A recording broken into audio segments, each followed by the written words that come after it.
Very good morning student. मैं हृदय SC institute से और आज बेटा महाभारत का जो है नया बैच शुरू करने जा रहे हैं 2.0, जिसमें हम बेटा साइंस कवर करेंगे, जिसमें चैप्टर हमारा इलेक्ट्रिसिटी है। तो इस जो बैच है इसको बेटा पूरी तरह से देखना और इसमें हमारा टारगेट रहेगा पूरी साइंस कवर करवाने का। जितने चैप्टर जो ज्यादा वेटेज के होंगे हम वो कवर करेंगे, इसमें एमसीक्यूज भी करवाएंगे हम। तो आज जो है बेटा इलेक्ट्रिसिटी हमें जो है स्टार्ट करनी है। तो इलेक्ट्रिसिटी में बेटा हम स्टार्टिंग से पहला टॉपिक हमारा क्या है बेटा, इलेक्ट्रिक करंट। और एक चीज और क्लियर कर दूं, ये टॉपिक ये जो चैप्टर है ये बेटा मैं पूरा करवाऊंगा, चाहे इसमें कुछ रिलेटेड हो या ना हो, क्योंकि जो बच्चे साइंस लेंगे 11वीं क्लास में बहुत ज्यादा इंपॉर्टेंट चीजें आपको इस चैप्टर में से मिल जाएंगी। ठीक है, तो बात करने जा रही है बेटा इलेक्ट्रिक करंट की। तो इलेक्ट्रिक करंट क्या होता है, ठीक है, तो ध्यानपूर्वक देखिएगा। मान लो let's suppose we have a conductor. अब कंडक्टर क्या होता है, तो अगर मैं कंडक्टर की बात करूं बेटा, तो कंडक्टर का मतलब ये होता है जहां पर हमारा करंट फ्लो हो सके, जहां पर जो करंट है वो फ्लो हो सकता है, दैट इज कॉल्ड कंडक्टर। ये वाली बात क्लियर हो रही है, ठीक है। तो अगर बात करी जा रही है बेटा आप लोगों से कि भाई इलेक्ट्रिक करंट एक्चुअल में क्या है, तो जो कंडक्टर है उसमें कुछ चार्ज का मतलब अभी मैं बताऊंगा बेटा क्या चीजें होती है। चार्ज फ्लो हो रहे हैं, ठीक है। मान लो लेट्स सपोज हमारे पास क्या था बेटा, ये कंडक्टर था, ठीक है। मान लो ये हमारे पास वायर है या कुछ भी है जहां पर हमारा करंट फ्लो हो सकता है, ठीक है। तो करंट की डायरेक्शन मैंने इस तरह से कह दी लेट्स सपोज, और इलेक्ट्रिक करंट को डिनोट करते हैं बेटा हम आई से। क्लियर हो गई ये वाली बात, ठीक है। तो करंट अगर हमारा इस डायरेक्शन में फ्लो कर रहा है, दैट्स मीन क्या होगा कि यहाँ पर कुछ चार्जेस होंगे। और charges as we know that कि हमारे पास दो चार्जेस होते हैं, एक होता है बेटा पॉजिटिव चार्ज और एक होता है बेटा हमारे पास क्या बेटा, नेगेटिव चार्ज, ठीक है। तो अगर पॉजिटिव चार्ज और नेगेटिव चार्ज की अगर मैं बात करूं तो पॉजिटिव चार्ज को हम जनरली बोलते हैं क्या बेटा, प्रोटॉन। क्या बोलेंगे बेटा, प्रोटॉन। और इनको क्या बोलते हैं हम, नेगेटिव चार्ज को क्या बोलेंगे बेटा, इलेक्ट्रॉन्स। ये वाली बात क्लियर हो गई है, ठीक है। तो अगर मेरे पास कोई कंडक्टर था तो यहाँ पर बेटा क्या होता है, इलेक्ट्रॉन भी प्रेजेंट होंगे या नहीं होंगे। लेट्स सपोज अगर कन्वेंशनली हमने देखा कि जो करंट की डायरेक्शन है वो अपोजिट होगी किसके, इलेक्ट्रॉन के डायरेक्शन के। मान लो अगर करंट मेरा इस तरह से फ्लो कर रहा है तो मेरे जो इलेक्ट्रॉन होंगे ना वो इसकी अपोजिट डायरेक्शन में फ्लो कर रहे होंगे, ठीक है। इस टॉपिक से हमें एमसीक्यू मिल जाता है कि what will be the direction of electron in a conductor. तो चार ऑप्शन दे रखे होंगे आप लोगों के पास, तो आपको क्या लिखना है, opposite to direction of current. This is clear. अब एक क्वेश्चन और बनेगा बेटा कि जो पॉजिटिव चार्ज है वो पॉजिटिव चार्ज और करंट की जो डायरेक्शन होती है, ठीक है, वो क्या होगी बेटा, सिमिलर होगी, सेम डायरेक्शन होगी। क्लियर हो गई। तो ये वाली बात मैं लिख देता हूं कि करंट एंड पॉजिटिव चार्ज की जो डायरेक्शन होगी बेटा वो क्या होगी, सिमिलर होगी। क्लियर हो गई ये बात, ठीक है। और जो करंट एंड इलेक्ट्रॉन या नेगेटिव चार्ज भी बोल रहे हैं उनको, इलेक्ट्रॉन की क्या होगी बेटा, अपोजिट टू ईच अदर होगी। ये वाली बात क्लियर हो गई। तो आपको ये नोट में डाल देना, जब नोट्स बना रहे होगे आप तो यहां पर आपको क्या मिल जाएगा बेटा, एमसीक्यूज क्वेश्चन मिल सकते हैं इस टॉपिक से। ये वाली बात क्लियर हो गई।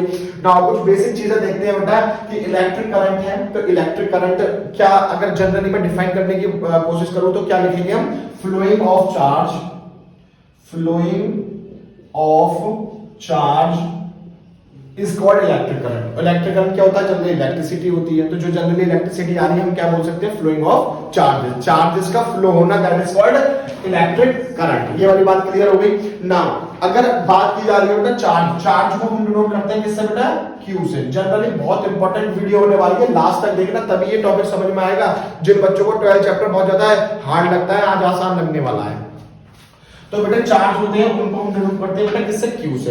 तो एक बात मेरी हमेशा याद रखना कि अब क्वेश्चन क्या बन जाता है कि what would be the charge on electron, एक इलेक्ट्रॉन पर कितना चार्ज प्रेजेंट होता है, ठीक है। तो चार्ज ऑन इलेक्ट्रॉन कितना होता है बेटा, -1.6 into 10 to the power -19 coulomb. और ये सी क्या है, कूलाम, ठीक है। अब देखो एक चीज और समझ लो, यही ऐसा यूनिट होती है किसकी बेटा, क्यू की। क्लियर हो रही है वाली बात, ठीक है। अब और थोड़ा सा डिफाइन करने की कोशिश करते हैं हम इस चीज को कि भाई मैंने कहा कि चार्ज, अब जनरली इलेक्ट्रिक करंट को आपने डिफाइन तो कर लिया, that will be denoted by I.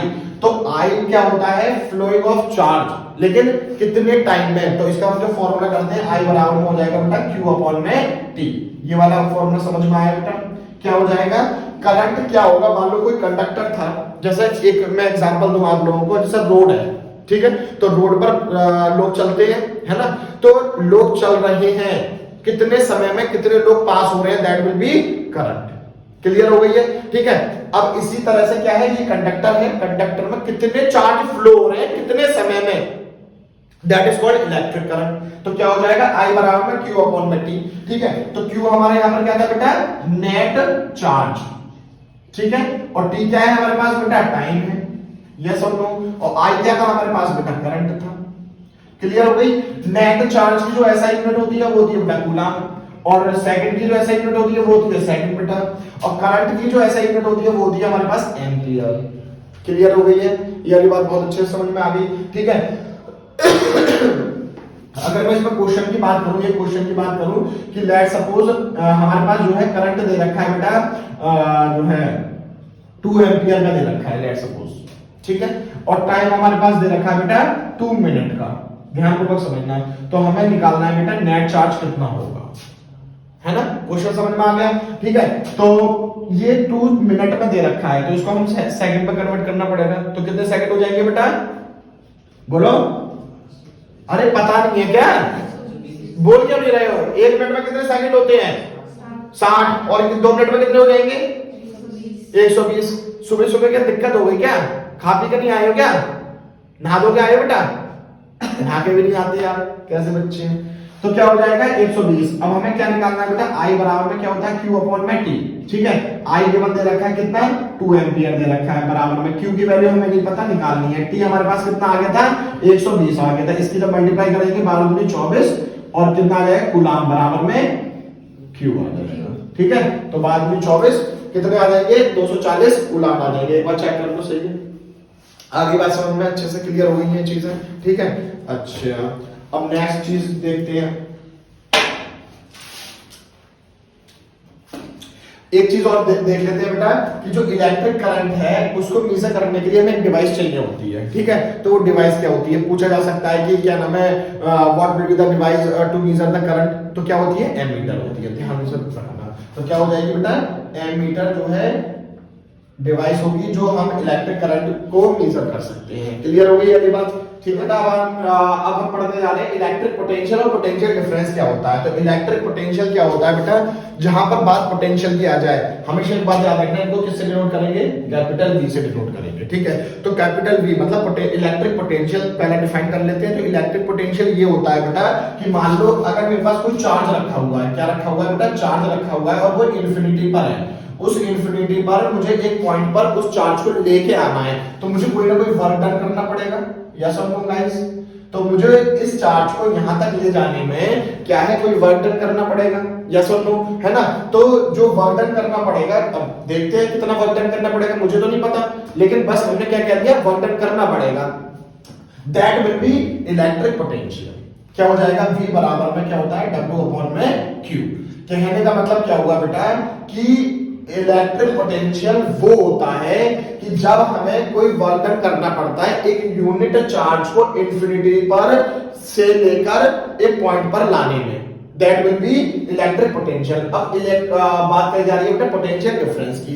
तो पोटेंशियल डिफरेंस जनरली क्या होगा, एक पॉइंट जब डिफरेंस का मतलब क्या होता है, अंतर, किसी भी दो चीजों के बीच में अंतर होगा, जहां पर पोटेंशियल डिफरेंस आ जाए तो इसका मतलब क्या हो जाएगा कि potential difference between 2 points is defined as the difference in electric potential between two given point। कहने का मतलब क्या होगा, अगर मैं पोटेंशियल डिफरेंस की बात करूं तो एक पॉइंट ये था, एक पॉइंट ये था, A और B।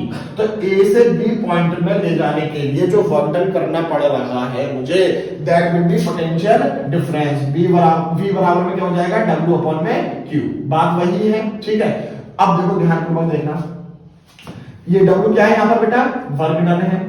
ठीक है, और यहां पर Q क्या है, नेट चार्ज है। यानी बात क्लियर हो गई। और यहां पर V क्या है बेटा, पोटेंशियल डिफरेंस है। ठीक है, अब देखो वर्क डन की ऐसा यूनिट क्या होती है, जूल होती है। Q की ऐसा यूनिट क्या हो जाएगी बेटा, कूलम हो जाएगी। पोटेंशियल डिफरेंस की ऐसा यूनिट क्या हो जाएगी, V हो जाएगी। अगर मैं V को डिफाइन करूं इनकी ऐसा यूनिट की टर्म में, तो क्या हो जाएगा, जूल पर कूलम। यस और नो? तो जहां जहां पर हमारे पास जूल पर कूलम लिखा हुआ आ जाए, ठीक है, इसका मतलब ये होता है कि वो वोल्ट होगा। ठीक है, और ये जो V जो है ना वो क्या है, एक्चुअल में वोल्ट है। तो पोटेंशियल डिफरेंस की जो ऐसा यूनिट होती है वो क्या होगी बेटा, वोल्ट होगी। मैं एक बार प्रॉपर लिख भी देता हूं। ये वाली बात क्लियर आ गई। इसको आप इस तरह से तो लिख सकते हो जूल पर गुलाम, और इस तरह से भी लिख सकते हो जूल गुलाम -1। ये तो सारे बच्चों को पता ही है, बेसिक चीजें हैं। ये वाली बात क्लियर होगी बेटा, ठीक है। और इसका जो सिंबल होगा वो V होगा, हम V से इसको डिनोट करते हैं, ठीक है। अच्छा, पोटेंशियल डिफरेंस को मेजर करने के लिए जो हमें डिवाइस चाहिए होती है that will B volt meter. Clear हो गई ये बात? तो क्या चाहिए होगा? Volt meter. याद रहेगी आप लोगों को, अच्छे से समझ में आ गई ये बात। चलिए बेटा, अब न्यू चीज स्टार्ट करने जा रहे हैं। कुछ सर्किट हैं तो वो सर्किट का भी मैं एक्सप्लेनेशन कर देता हूँ। क्या मतलब सर्किट हैं, उनमें क्या क्या चीजें चाहिए होती है, बैटरी चाहिए होती है, सेल चाहिए होते हैं, ठीक है, और रेजिस्टेंस क्या होती है, ये सारी चीजें हम डिस्कस करेंगे। तो बेटा कुछ सर्किट डायग्राम की हम बात करने जा रहे हैं कि मतलब कुछ चीजें यहाँ पर जो सर्किट डायग्राम जो हम बनाएंगे तो कुछ चीजें यूज होने वाली हैं। तो देखो बेटा, इलेक्ट्रिक सेल, तो इलेक्ट्रिक सेल जो हमारे पास सिंगल सेल दे रखा होगा, देखो जो बड़ा वाला होता है वो पॉजिटिव होता है और जो छोटा वाला साइन होता है वो नेगेटिव होता है, ठीक है। तो अगर इस तरह से बना हुआ होगा, इसका मतलब ये होगा वो इलेक्ट्रिक सेल है, ठीक है, एक ही सेल होगा। अगर हम ऐसे दो, एक से ज्यादा का सेल बना देते हैं तो बेटा बैटरी बन जाती है, ठीक है। तो एक ये वाला आ गया पोर्शन, एक ये वाला आ गया और एक ये वाला आ गया, ठीक है। तो बड़ा वाला तो पॉजिटिव होता है, छोटा वाला नेगेटिव होता है, तो ये क्या किसकी तरह कंसीडर होगा बेटा? बैटरी की तरह होगा। अगर मैं बात करूं बेटा प्लग की, प्लग की बेटा इस तरह से होती है। देखो अभी तो ये क्या है बेटा? ओपन है, ठीक है। तो अगर मैं इसमें डॉट लगा देता हूं तो ये क्या हो जाएगी बेटा? क्लोज हो जाएगी। क्लियर हो रही है? ये बात समझ में आ रही है, ठीक है। अगर मैं बात करूं बेटा इलेक्ट्रिक बल्ब की, तो आपको लग भी रहा है बल्ब, अब इसको ऐसा मत करना है, यूं करके कर दो, दिल बना दो भाई। कौन है? अच्छा, तो यार भी देखो कुछ बना जाता ठीक है बेटा। तो अगर रेजिस्टेंस की बात करी जा रही है तो रेजिस्टेंस का साइन किस तरह से होता है बेटा? इस तरह से होता है, ठीक है। आप लोग जब सर्किट डायग्राम बनाओगे तब आपको पता चलेगा। एमीटर, एमीटर अगर हमारे सर्किट डायग्राम में बना हुआ है तो वो बेटा इस तरह से होगा, ए लिखा हुआ होगा सर्कल के अंदर और इधर पॉजिटिव होगा इधर नेगेटिव होगा। सिमिलरली क्या होगा? वोल्ट मीटर भी ऐसे होगा, यहाँ पर पॉजिटिव होगा यहाँ पर नेगेटिव होगा। अगर मैं एक सर्किट डायग्राम की अगर मैं आप लोगों से बात करूं तो बेटा देखो इस तरह से हो सकता है, ठीक है। मान लो यहाँ पर कोई एक रेजिस्टेंस है और यहाँ पर कोई भी एक बैटरी लगी हुई है, लेट्स सपोज, ठीक है बेटा। यहाँ पर कोई की लगी हुई है, ठीक है। और जो है यहाँ पर आपने क्या काम किया है कि ये तो गलत बना दिया हम लोगों ने यहाँ पर हम एक बल्ब लगा देते हैं बेटा, ठीक है। और यहाँ पर एक एमीटर लगा हुआ है जो इस तरह से जा रहा है। अब देखो ये पॉजिटिव है और ये नेगेटिव है, और जो हमारा करंट फ्लो होगा बेटा वो पॉजिटिव डायरेक्शन से होता है, पॉजिटिव टू नेगेटिव होगा। तो ये इस तरह से गया, इस तरह से गया। ये मान लो आर रेजिस्टेंस थी, ये बल्ब था बेटा, यहाँ पर प्लस होगा और यहाँ पर नेगेटिव होगा, तो करंट हमारा जो है वो इस तरह से आ जा रहा होगा, ठीक है, और नेगेटिव में जाके मिल जाएगा। ये नॉर्मल क्या है? सर्किट डायग्राम है। तो इस तरह से हम सर्किट डायग्राम बना सकते हैं किसी भी उसका। तो बेटा अब हम जो है स्टार्ट करने वाले हैं बेटा ओम्स लॉ। बहुत ज्यादा इंपॉर्टेंट आपका बेटा ओम्स लॉ है। आप जो है बेटा हायर क्लासेस में भी पढ़ोगे और 10th लेवल पर भी बहुत ज्यादा इंपॉर्टेंट है कि ओम्स लॉ होता क्या है। तो ओम्स लॉ बेटा क्या कहता है आप लोगों का कि जो पोटेंशियल डिफरेंस है किसी भी सर्किट में, ठीक है, वो डायरेक्टली प्रोपोर्शनल होगा किसके बेटा? करंट के। कहने का मतलब क्या हुआ? ध्यान को देखिएगा इस बात को। क्या मान लो एज वी नो दैट कि अगर करंट फ्लो हो रहा है किसी भी सर्किट में तो वो अपने आप ही जनरेट कर देता है बेटा पोटेंशियल डिफरेंस को। तो अगर मैं नॉर्मल पोटेंशियल डिफरेंस की अगर मैं बात करूं तो ये कह सकता हूं कि पोटेंशियल डिफरेंस जितना ज्यादा होगा उतना ही करंट होगा, यस और नो, ठीक है। या जितना पोटेंशियल डिफरेंस कम होगा उतना ही करंट कम होगा। कहने का मतलब ये हुआ कि जो V होगा, पोटेंशियल डिफरेंस होगा, वो डायरेक्टली प्रोपोर्शनल होगा किसके बेटा? I के। अब बात क्या हो रही है? पोटेंशियल डिफरेंस, है ना। और पोटेंशियल डिफरेंस मैंने अभी आपको बताया था पीछे कि डिफरेंस का मतलब क्या है? किसी भी दो पॉइंट पर, ठीक है। तो अगर मान लो लेट्स सपोज ए पॉइंट ये था, बी पॉइंट ये था, तो इन दो पॉइंटों पर अगर पोटेंशियल डिफरेंस क्या नाम है, एक पॉइंट पर जो है जितना भी होगा उतना ही क्या होगा बेटा? करंट होगा। क्लियर हो रही है ये बात? ठीक है। तो V is directly proportional to I। जब हम डायरेक्टली प्रोपोर्शनल का साइन हटाते हैं तो हमारे पास बेटा एक कांस्टेंट आ जाता है R, और क्या होगा? I।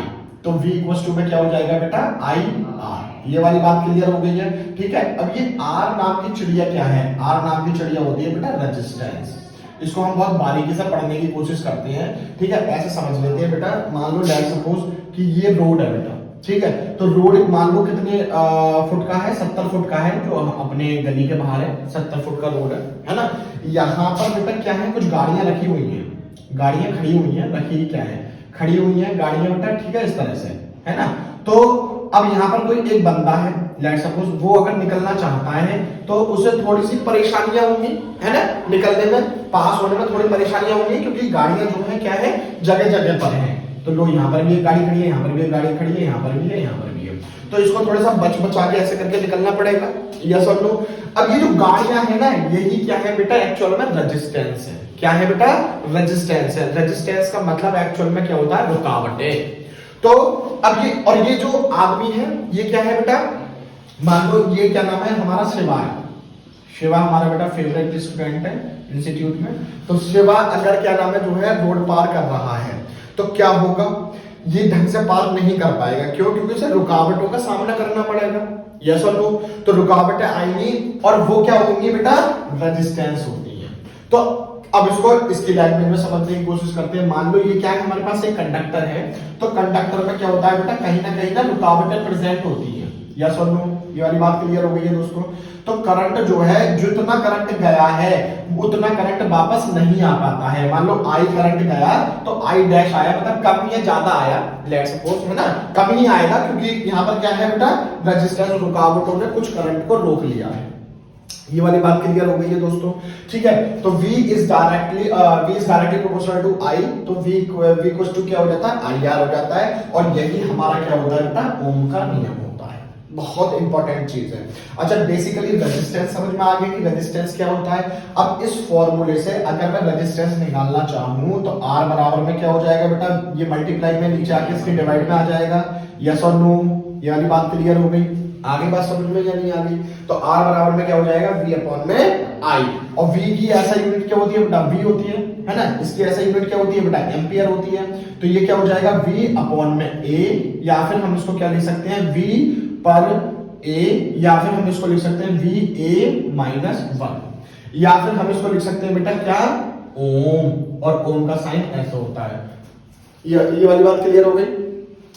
तो R बराबर में क्या हो जाएगा, V अपॉन में I, ठीक है। V अपॉन में I की मतलब, अब जो R है हमारे पास, उसकी ऐसा यूनिट क्या मिल गई बेटा हमें, ओम। बोलो जय श्री राम। ये वाली बात क्लियर हो गई। तो R बराबर में क्या आ गया, ओम आ गया है हमारे पास, ठीक है। अब देखो बेटा, R इक्वल्स टू में V अपॉन में I मिल गया हमें, ठीक है। सबकी हमें ऐसा यूनिट पता चल गई। अब एक क्वेश्चन ये पूछ लिया जाता है आप लोगों से बेटा कि भाई हमें मुझे ना एक VI ग्राफ बना के दिखाइए जो क्या नाम है, करंट और पोटेंशियल डिफरेंस के रिस्पेक्ट में हो, ठीक है। उसका ग्राफ किस तरह से बनता है। अब जरा अब इक्वेशन पे आ जाते हैं। V डायरेक्टली प्रोपोर्शनल था I के, है ना। इसका मतलब ये हुआ कि V जितना बढ़ रहा था उतना ही I बढ़ रहा था। मान लो दो पैरामीटर है, एक V है और एक I है। मान लो मैंने ये V ले लिया और ये I ले लिया। यस और नो गाइस। तो इन दोनों का जो रिजल्टेंट ग्राफ आता है वो कितना आएगा बेटा, इस तरह से आएगा। और ये जो ग्राफ होते हैं वो होते हैं बेटा डायरेक्टली प्रोपोर्शनल के। कहने का मतलब ये हुआ कि अगर आप ये मान लो V1 लेट सपोज और ये मान लो I1 लेट सपोज, ठीक है। तो इस लाइन पर अगर आप कोई भी पॉइंट ले लेते हो तो वो आपको हमेशा बढ़ता हुआ नजर आएगा, चाहे चेक कर लो। ये V1 था, अब देखो ये V2 हो गया, ये I1 था, तो यहाँ पर क्या हो गया, ये I2 हो गया। ये यहां से इतना बढ़ गया ना, ये यहां से इतना बढ़ गया ना इसका मतलब ये होगा दोस्तों कि जितना V बढ़ेगा उतना ही I बढ़ेगा। क्लियर हो गई। तो ये पूछ लिया जाता है, चार ऑप्शन में आ सकता है कि which will be the correct VI graph, ठीक है। तो आपको इस वाले पे टिक लगाना होगा। क्लियर हो गई है। तो ओम का नियम यहाँ पर निपट चुका है, और जो है बाकी की जो है नेक्स्ट वीडियो में हम कवर करेंगे। वीडियो ज्यादा लंबी ना हो जाए बेटा। और यहाँ तक अगर आपको वीडियो अच्छी लग रही हो तो लाइक करें, कमेंट करें और चैनल को सब्सक्राइब कर लें। और ऐसी वीडियो के लिए अपने दोस्तों के पास जो है वीडियो को शेयर भी कर दें। चैनल को सब्सक्राइब जरूर कर लें। राधे राधे।